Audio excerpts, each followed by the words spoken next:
I'm sitting with Duncan Campbell, a gathering attendee, but a great friend also, whose life and witness has meant so much to those of us who attend the gathering.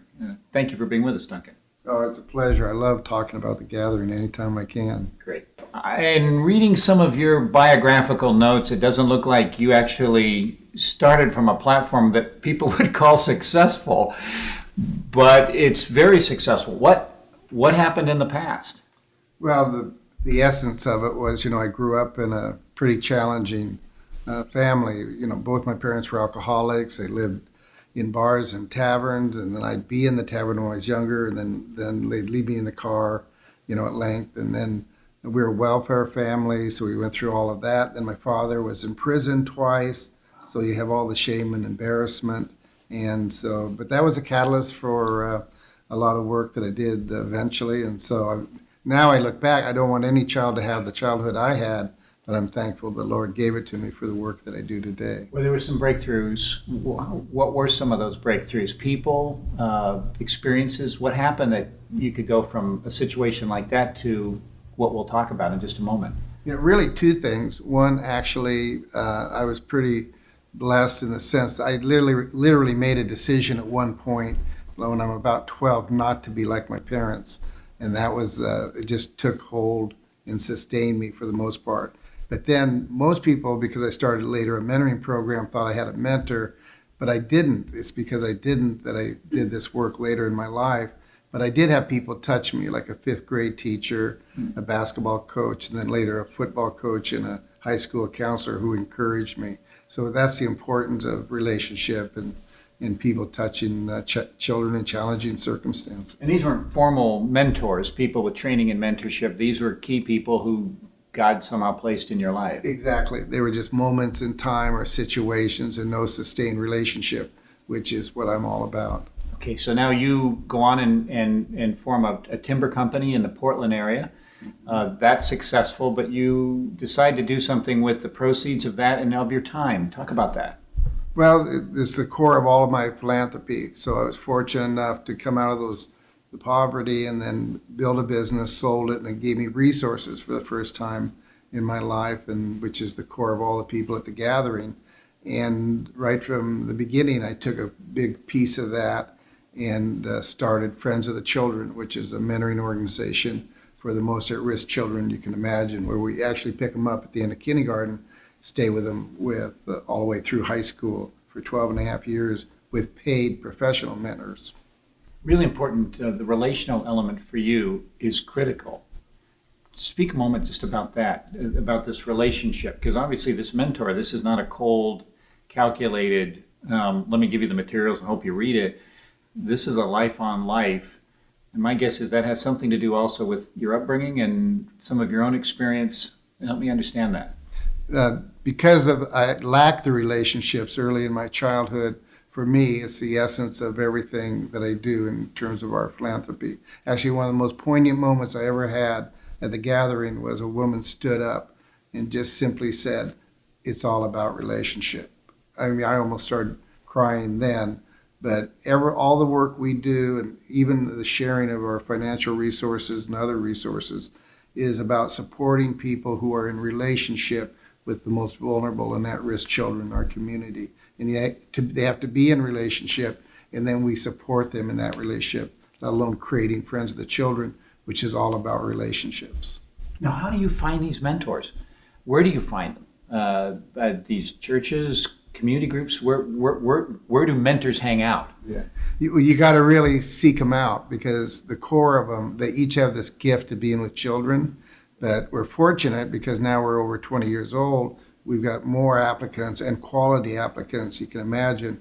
But it's a very sophisticated hiring process.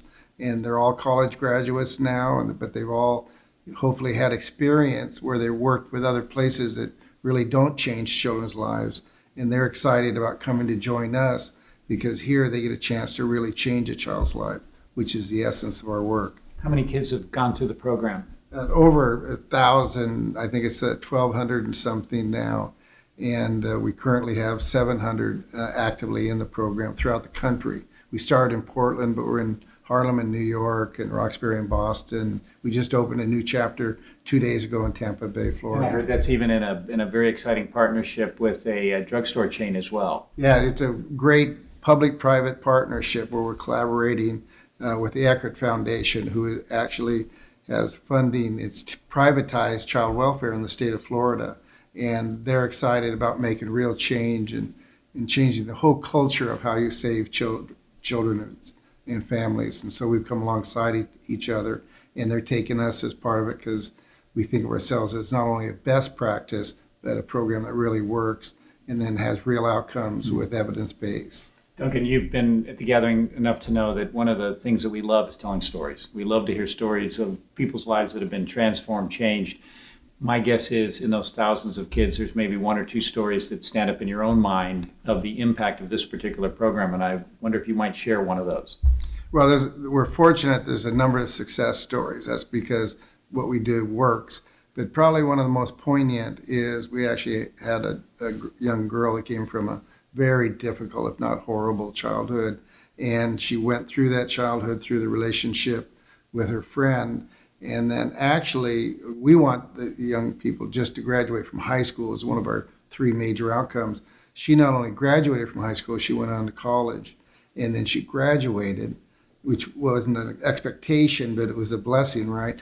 And then she went to work for 3 years, and then a few years ago, she came back and became a friend herself, a mentor. So she was the first one that had gone through the entire program and then came back to give the same gift that she received. Wow.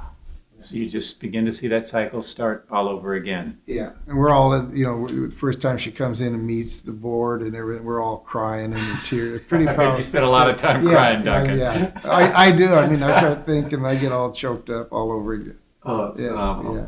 What has the gathering meant to you? You've obviously been and seen the changes of this organization over time, but what has been the benefits for you as a philanthropist, someone with a deep heart for children as well? Overall, the best part of it is the encouragement and support of all the different people who are sharing their resources with those in need, and to be together as brothers and sisters in the spirit. And whether it's from the pragmatic side of learning how to better manage your foundation or your giving efforts, to hearing about new ideas and best practices that evolved over time.